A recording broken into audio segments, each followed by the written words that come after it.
Mambo ni mengi alafu muda ni mchache. Tumeweza kuona namna ambavyo Mama Dangote ameweza kumzungumzia bibi Zuchu kwa amani na furaha zaidi, na kusema ya kwamba kwa wale wote maex wa bwana mkubwa Diamond Platnumz ni vyema mkakaa mbali katika maisha ya binti wa watu, kwa sababu amekuwa akipambana na kuhakikisha kila kitu kinakwenda kuwa sawa. Kama kweli nyie mnampenda bwana mkubwa Diamond Platnumz, ni kwa nini msingeweza kumzalia na mpaka sasa bado mpo mnataka kuendelea kula pesa zake?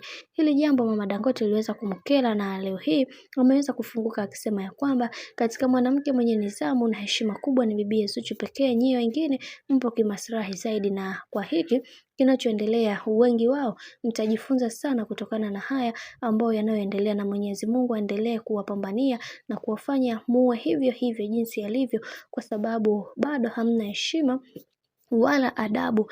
Zuchu ni moja kati ya mwanamke ambaye mara zote natamani sana kuweza kuhakikisha maisha yake yanaishi katika misingi imara na mikakati iliyo bora, lakini nyie mmezoea kwenda kujiuza kwa wanaume wawape pesa then muendelee na maisha yenu. Hicho kitu kwa Zuchu hakipo, hivyo mnatakiwa kuweza kujifunza kutokana na makosa ambayo mmekuwa mkiyatenda katika maisha yenu, kwa sababu nyie hamko sawa kiakili na mnatamani sana kuweza kuendeshwa kihisia zaidi na sio kimasi na sio kiupendo kutoka moyoni bwana. Mambo ndo kama hivyo. Mama Dangote ameweza kueleza hivyo na ameweza kuongea kama masiara, lakini huo ndio uhalisia wenyewe. Jambo hili limefanya watu wengi wapigwe na butwaa na kusema hapa usikute anamsema Aria, ama nyie wenzangu mnaonaje? Lakini wengi wao walimpongeza sana Mama Dangote na kusema hichi ndio kitu pekee ambacho tulichokuwa tunakitaka kutoka kwako kwa muda mrefu. Mwenyezi Mungu aendelee kuwa nawe na aendelee kupambana nawe katika kila hatua ya maisha ambayo unayopiga. Hakika leo